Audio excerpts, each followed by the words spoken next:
സംസ്ഥാനത്തെ പോലീസും ആഭ്യന്തര വകുപ്പും ചർച്ചകളിൽ നിറഞ്ഞു നിൽക്കുകയാണ്. ഓരോ ദിവസം കഴിയുന്തോറും പോലീസിനെതിരെ ഓരോ പരാതികൾ ഉയർന്നു വന്നുകൊണ്ടിരിക്കുകയാണ്.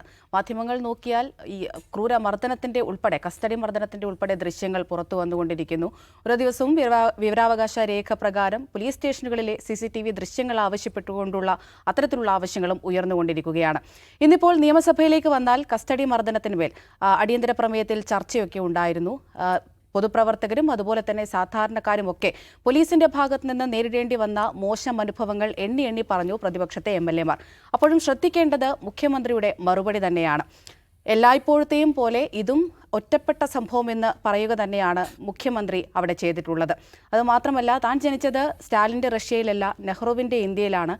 ഇപ്പോൾ നടക്കുന്ന കാര്യങ്ങളൊക്കെ അതിൻ്റെ ഒരു തുടർച്ചയാണ് എന്നുകൂടി പറഞ്ഞു വെക്കുന്നുണ്ട് മുഖ്യമന്ത്രി.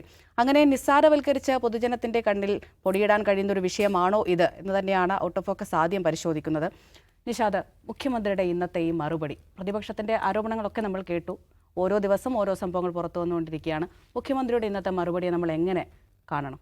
മുഖ്യമന്ത്രിയുടെ ഇന്നത്തെ നിയമസഭയിലെ മറുപടിയിൽ പ്രതീക്ഷിച്ചതിനപ്പുറം സവിശേഷമായി എന്തെങ്കിലും ഉണ്ടെന്ന് ഞാൻ കാണുന്നതേ ഇല്ല. അദ്ദേഹം ഇന്നലെ LDFന്റെ യോഗത്തിൽ പറഞ്ഞത് ഒറ്റപ്പെട്ട ചില സംഭവങ്ങൾ എല്ലാ വകുപ്പുകളിലും ഉള്ളതുപോലെ ആഭ്യന്തര വകുപ്പിലും ഉണ്ട്. അതിനെ മാധ്യമങ്ങൾ പർവ്വതീകരിക്കുകയാണ്, പ്രതിപക്ഷം അതിനെ പ്രയോജനപ്പെടുത്താൻ ശ്രമിക്കുകയാണ്. അതിനപ്പുറത്തേക്കുള്ള ഗൗരവ സംഗതിയൊന്നും അതിനകത്തില്ല എന്നാണ് മുഖ്യമന്ത്രി LDF യോഗത്തെ അറിയിച്ചത്. അതുതന്നെ അദ്ദേഹം ഈ ചർച്ചയിൽ പറയാൻ ശ്രമിക്കുകയായിരിക്കും. നമ്മൾ രാവിലെ തന്നെ മനസ്സിലാക്കിയിട്ടുള്ളതാണ്. അദ്ദേഹം അതേ സ്ട്രാറ്റജി എല്ലായ്പ്പോഴും പോലീസുമായി ബന്ധപ്പെട്ട് ഉയർന്നു വരുന്ന വിവാദങ്ങളെ അദ്ദേഹം ഒറ്റപ്പെട്ട സംഭവങ്ങളെന്ന് വിശേഷിപ്പിക്കാൻ മാത്രമേ ആഗ്രഹിക്കുന്നുള്ളൂ. പോലീസ് അങ്ങനെ ഒരു ഹാബിച്വൽ പ്രശ്നമുണ്ടതിനെക്കുറിച്ച് അദ്ദേഹം സംസാരിക്കുകയോ അങ്ങനെ അഭിപ്രായപ്പെടുകയോ സമ്മതിക്കുകയോ ഒന്നും ചെയ്ത പാരമ്പര്യം അദ്ദേഹത്തിനില്ല.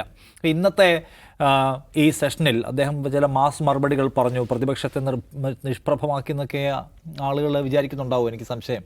കാരണം എന്താ അറിയാമോ, ഇതിന് തുടക്കത്തിൽ തന്നെ ഇന്ന് രാവിലെ ഞാൻ നമ്മുടെ തിരുവനന്തപുരത്തെ റിപ്പോർട്ടർ സൈഫിനോട് സംസാരിക്കുമ്പോഴേ ഞങ്ങൾ ആദ്യം പറഞ്ഞൊരു പോയിന്റ് ഇതാണ്: വാട്ടർ ബോട്ടറി ആയിരിക്കുമോ കയ്യിലുണ്ടാകുന്ന സാധനം? അതായത് നിങ്ങളുടെ ഭരണകാലത്ത് എത്ര ലോക്കപ്പ് മർദ്ദനം ഉണ്ടായി? കെ കരുണാകരൻ്റെ ഭരണകാലത്ത് എത്ര ലോക്കപ്പ് മർദ്ദനം ഉണ്ടായി? AK ആന്റണിയുടെ ഭരണകാലത്ത് എത്ര ഉണ്ടായി? ഉമ്മൻചാണ്ടിയുടെ ഭരണകാലത്ത് ഉണ്ടായി? നിങ്ങളാണോ ഞങ്ങളെ കുറ്റം പറയാൻ വരുന്നത്? അത് അവർ തമ്മിലുള്ള ഏർപ്പാടാണ്. നമ്മൾ ജനത്തിനറിയേണ്ടത്, പിണറായി വിജയൻ കഴിഞ്ഞ 9.5 വർഷമായി കേരളത്തിൻ്റെ ആഭ്യന്തര വകുപ്പ് മന്ത്രിയായിരിക്കുമ്പോൾ ഈ രാജ്യത്ത് പല സ്ഥലങ്ങളിൽ പോലീസുകാർ ആളുകളെ അന്യായമായി ആക്രമിക്കുന്നു. അന്യായമായി നല്ല ഒരു നിലയ്ക്കും പോലീസിനെ ആരെ ആക്രമിക്കാൻ പറ്റില്ല, പക്ഷേ പോലീസ് ആക്രമിക്കുന്നു. അതിനെക്കുറിച്ച് മിസ്റ്റർ പിണറായി വിജയന് ആഭ്യന്തര വകുപ്പ് മന്ത്രി എന്ന നിലയ്ക്ക് വല്ലതും ജനത്തോട് പറയാനുണ്ടോ എന്നാണ് ചോദ്യം. ആ ചോദ്യത്തിനുള്ള ഉത്തരം നാം ചോദിക്കുമ്പോൾ പിണറായി വിജയൻ പോയിട്ട് VD സതീശനോട് നിങ്ങളുടെ സർക്കാരുകളുടെ കാലത്ത് പ്രശ്നം ഉണ്ടായിട്ടില്ലേ? VD സതീശനെ ചോദ്യമാക്കി തന്നെ ചുരുക്കുന്നതിന് ചോദ്യം. അപ്പോൾ എപ്പോഴത്തെയും പ്രശ്നം UDFന്റെ കാലത്തുണ്ടായിരുന്നു. ഇപ്പോൾ ആരോഗ്യവകുപ്പുമായി ബന്ധപ്പെട്ടൊക്കെ എന്തെങ്കിലും പ്രശ്നം ഉണ്ടായി ആദ്യം കേൾക്കുന്ന ഒന്ന് UDF സർക്കാരിൻ്റെ കാലത്തെ കൊട്ടേഷൻ, UDF സർക്കാരിൻ്റെ കാലത്തെ കരാർ, UDF സർക്കാരിൻ്റെ കാലത്ത് എത്ര പ്രൈമറി ഹെൽത്ത് സെൻ്റർ ഉണ്ടായിരുന്നു. ഇതാണ്. ഈ വാട്ടർ ബോട്ടറി ആർക്ക് വേണം? ആ സർക്കാരിനേക്കാൾ നന്നായി ഭരിക്കാം എന്ന് വാഗ്ദത്തം ചെയ്തിട്ട് വന്നിരിക്കുന്ന ഒരു ഭരണകൂടം പഴയ നെഹ്റുവിനെ ആര് കുത്തുന്നത് പോലെ, മോദി കുത്തുന്നത് പോലെ ഇങ്ങനെ കിടന്ന് കരുണാകരൻ്റെ കാലത്തെ കാര്യം പറയുകയാണ്. അപ്പോൾ അത് മാന്യമായ ഒരു സമീപനമല്ല. ജനങ്ങളോട് പറയേണ്ടത്, സർക്കാരിൻ്റെ ഭാഗമായി നിൽക്കുന്ന ആൾ ജനങ്ങളോട് പറയണം, എൻ്റെ ഭാഗത്ത് വീഴ്ചയുണ്ടോ? ഇല്ലെങ്കിൽ എന്ത് കാരണം കൊണ്ട് വീഴ്ചയുണ്ടോ? ഉണ്ടെങ്കിൽ എടുത്ത നടപടി എന്താണ്? അതാണ് വിശദീകരിക്കേണ്ടത്. അല്ലാതെ UDFനെ 10 വള്ളു പറഞ്ഞാൽ ജനത്തിനുള്ള മറുപടിയായി എന്ന് പിണറായി വിജയൻ കരുതുന്നുണ്ടെങ്കിൽ അദ്ദേഹം അങ്ങനെ വിചാരിക്കുന്നത് ശരിയല്ല. അത് നല്ലൊരു സമീപനമല്ല. ഒന്ന്.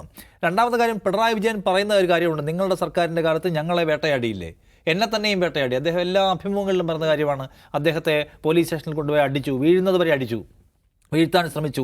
നടക്കാനുള്ള ഇപ്പോഴത്തെ പ്രയാസം അന്നത്തെ ലോക്കപ്പ് മർദ്ദനത്തിൻ്റെ പ്രയാസം കൊണ്ടാണ് അദ്ദേഹം കേരളത്തിലെ ലോക്കപ്പ് മർദ്ദനത്തിൻ്റെ പ്രധാന ഇരകളിൽ ഒരാളാണെന്ന് കരുതി തർക്കമില്ല. പക്ഷേ ആ ലോക്കപ്പ് മർദ്ദനം ഏതെങ്കിലും ഒരു SI മാത്രം ചെയ്തതാണ് എന്നല്ല അദ്ദേഹം പറയാൻ ശ്രമിക്കുന്നത്, അദ്ദേഹത്തിൻ്റെ പാർട്ടിയും ശ്രമിക്കുന്നത്.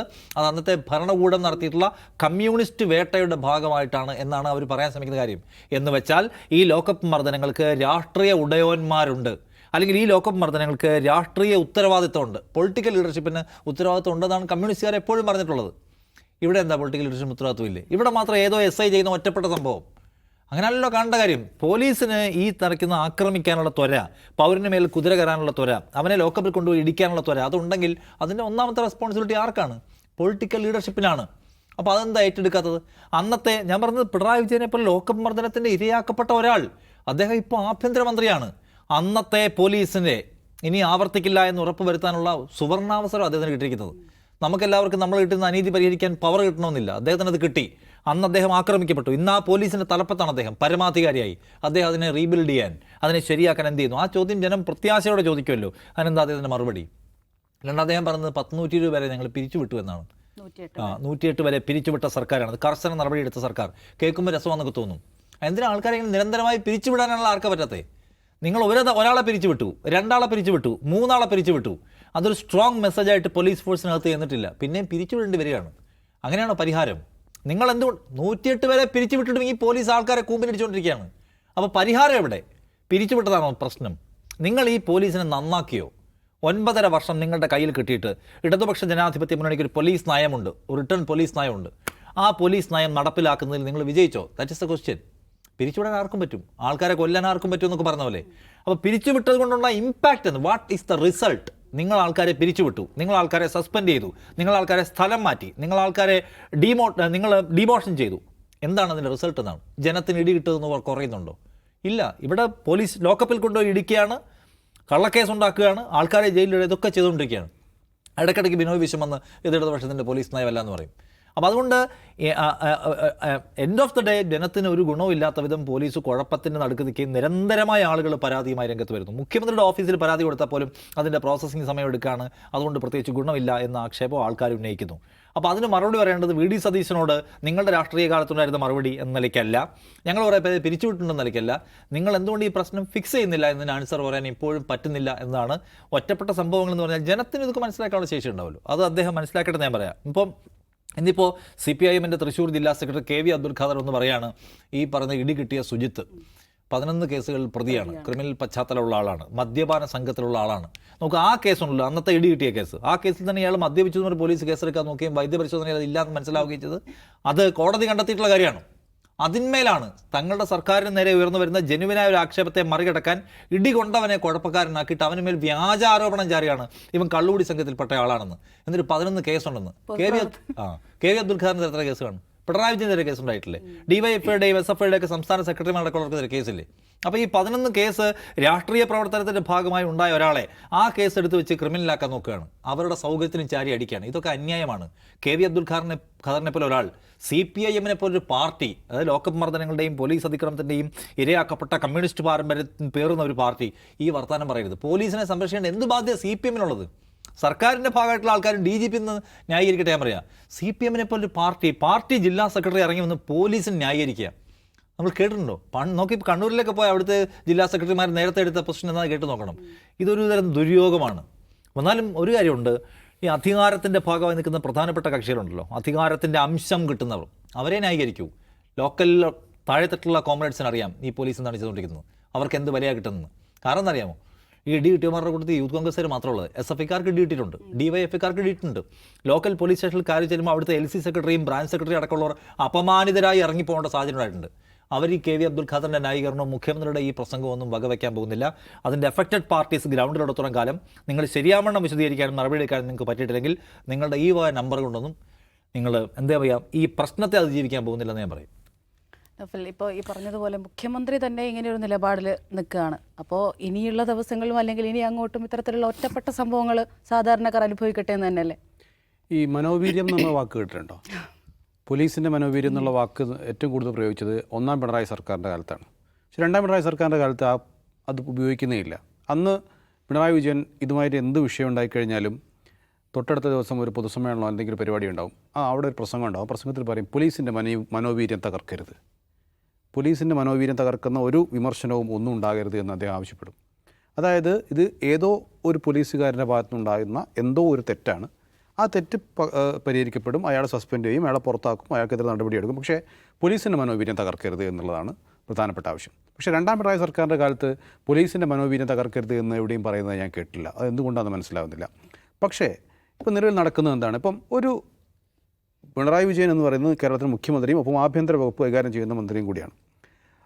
ഒരു വകുപ്പിൽ എപ്പോഴാണ് ഒരു മന്ത്രി രാജിവെക്കേണ്ടി വരുന്നത്, അല്ലെങ്കിൽ അയാൾ ഉത്തരവാദിയാകുന്നത്? ഇപ്പോൾ മിക്കവാറും ഒരു മന്ത്രി രാജിവെക്കണമെങ്കിൽ അയാൾക്കെതിരെ ഒരു അഴിമതി ആരോപണം വരണം, അല്ലെങ്കിൽ അയാൾക്കെതിരെ ഒരു ലൈംഗിക ആരോപണം വരണം. ഇതിനപ്പുറം ഒന്നും ഒരു മന്ത്രിയും ഒരു ഉത്തരവാദിത്വം ഏറ്റെടുക്കുന്നില്ല എന്നുള്ളതാണ്. ഒരു വകുപ്പിൽ വീഴ്ച സംഭവിക്കുമ്പോൾ അതിന് ഉത്തരവാദിത്വം അദ്ദേഹം ഏറ്റെടുത്തേ പറ്റൂ. ഒരു വകുപ്പിൽ നിരന്തരം വീഴ്ചകൾ സംഭവിക്കുമ്പോൾ ഉത്തരവാദിത്വം ഏറ്റെടുത്തേ പറ്റൂ. നമുക്കറിയാം, ഉമ്മൻചാണ്ടി സർക്കാരിൻ്റെ കാലത്താണ് പെരുമ്പാവൂരിൽ ജിഷ കൊലക്കേസ് ഉണ്ടാകുന്നത്. ജിഷ കൊലക്കേസ് ഉണ്ടായ സമയത്ത് കേരളം ഒന്നാകെ കേരളം ഒന്നാകെ മാത്രമല്ല ഡൽഹിയിൽ വരെ അതുമായി ബന്ധപ്പെട്ടുള്ള പ്രതിഷേധം നടന്നിരുന്നു. ഉമ്മൻചാണ്ടി സർക്കാർ രാജിവെക്കണമെന്നാവശ്യപ്പെട്ടുള്ള പ്രതിഷേധമായിരുന്നു അത്. അതിൽ പല അതായത് ജിഷ കൊലക്കേസ് നേരിട്ട് ഉമ്മൻചാണ്ടി വന്ന് നടത്തിയോ എന്ന് തോന്നിക്കും വിധം ആ രൂപത്തിലുള്ള പ്രതിഷേധങ്ങളാണ് നടന്നത്. കാരണം എന്താണ്, അതിൽ ഇത്തരം ഒരു സ്ത്രീക്ക്, ഒരു വീട്ടിൽ ഒറ്റയ്ക്ക് കഴിഞ്ഞിരുന്ന സ്ത്രീക്ക് പട്ടാപകൽ സമയത്ത് മറ്റൊരാൾ വന്ന് ആ സ്ത്രീയെ ബലാത്സംഗം ചെയ്ത് കൊലപ്പെടുത്തുകയാണ്. അതൊരിക്കലും ഒരു കേരളത്തെ പോലുള്ളൊരു സംസ്ഥാനത്ത് ഉണ്ടാകാൻ പാടില്ലാത്തതാണ്. അതിന് ഉത്തരവാദി ഇവിടുത്തെ മുഖ്യമന്ത്രി കൂടിയാണ് എന്നുള്ളത് ശരിയാണ്. അത് അങ്ങനെ ഒരു പ്രതിഷേധം നടത്തിയ ആളുകളാണ് ഇപ്പോൾ പറയുന്നത് ഇങ്ങനെ പോലീസിൻ്റെ ഭാഗത്ത് എന്തെങ്കിലും വീഴ്ചയുണ്ടായാൽ അത് പോലീസിൻ്റെ ഒറ്റപ്പെട്ട വീഴ്ചയാണ്, അത് സർക്കാരിൻ്റെ വീഴ്ചയല്ല, ആഭ്യന്തര വകുപ്പിൻ്റെ വീഴ്ചയല്ല, മുഖ്യമന്ത്രിയുടെ വീഴ്ചയല്ല എന്നുള്ളത്. ഇതൊരിക്കലും ചേരുന്നില്ലല്ലോ. അപ്പോൾ ഈ പറയുന്ന അപ്പം ആരോഗ്യവകുപ്പിനെ സംബന്ധിച്ച് പറയുമ്പോൾ ആരോഗ്യവകുപ്പിൽ ഓരോ വിഷയം ഉണ്ടാകും. ആരോഗ്യവകുപ്പിലുള്ള ഡോക്ടർ ആരോഗ്യവകുപ്പിൽ ഓപ്പറേഷൻ ചെയ്യാനുള്ള ഉപകരണങ്ങൾ ഇവിടെ ഇല്ല എന്ന് പറയുമ്പോൾ അത് സിസ്റ്റത്തിൻ്റെ പ്രശ്നമാണ് എന്ന് പറയുന്നു. പക്ഷേ സർക്കാരിൻ്റെ പ്രശ്നമല്ല എന്ന് പറയുന്നു. സിസ്റ്റം ഉണ്ടാക്കിയത് സർക്കാരാണ്. സിസ്റ്റത്തിന് എന്തെങ്കിലും തകരാറ് സംഭവിച്ചാൽ അത് പരിഹരിക്കേണ്ട സർക്കാരാണ്. ഇതിന് ഉത്തരവാദി മന്ത്രിയാണ്, ആരോഗ്യമന്ത്രിയാണ്, മുഖ്യമന്ത്രിയാണ്, ഒക്കെയാണ്. പക്ഷേ ഇതൊന്നും ഉത്തരവാദിത്തം ഏറ്റെടുക്കാൻ അവർ ഒരുക്കമല്ല. അത് സിസ്റ്റത്തിൻ്റെ പ്രശ്നമാണ്, അല്ലെങ്കിൽ ആ ഡോക്ടറുടെ പ്രശ്നമാണ് എന്ന് മാത്രം പറഞ്ഞു ഒഴിയുക എന്നുള്ളതാണ് ഇവരുടെ തന്ത്രം. ഈ തന്ത്രം ഒരിക്കലും വിലപ്പോവില്ല എന്നുള്ളതാണ് സത്യം. ഇതൊക്കെ ജനങ്ങൾ കാണുന്നുണ്ട്. ഇപ്പം നിഷാദ് പറഞ്ഞ വളരെ കൃത്യമാണ്. അതായത് ഇപ്പോൾ ഞാൻ നേരത്തെ ഇവിടെ പറഞ്ഞിട്ടുണ്ട്, ശരിക്ക് ഈ പറയുന്ന അശ്ലീലമായൊരു വാക്കാണത്. അതായത് ഇപ്പോൾ രാഹുൽ മാങ്കൂട്ടത്തിൽ രാജിവെക്കണമെന്ന് ആവശ്യപ്പെടുമ്പോൾ പറയും, അപ്പുറത്ത് നിങ്ങളുടെ മുകേഷ് ഇരിക്കുന്നില്ലേ, പിന്നെ എന്തിനാണ് രാഹുൽ മാങ്കൂട്ടത്തിൽ രാജിവെക്കണമെന്ന് പറയും. ഇവിടെ നിങ്ങൾ രണ്ടുപേരെ കൊന്നില്ലേ, അപ്പം നിങ്ങൾ 4 പേരെ കൊന്നില്ലേ എന്ന് ചോദിക്കും.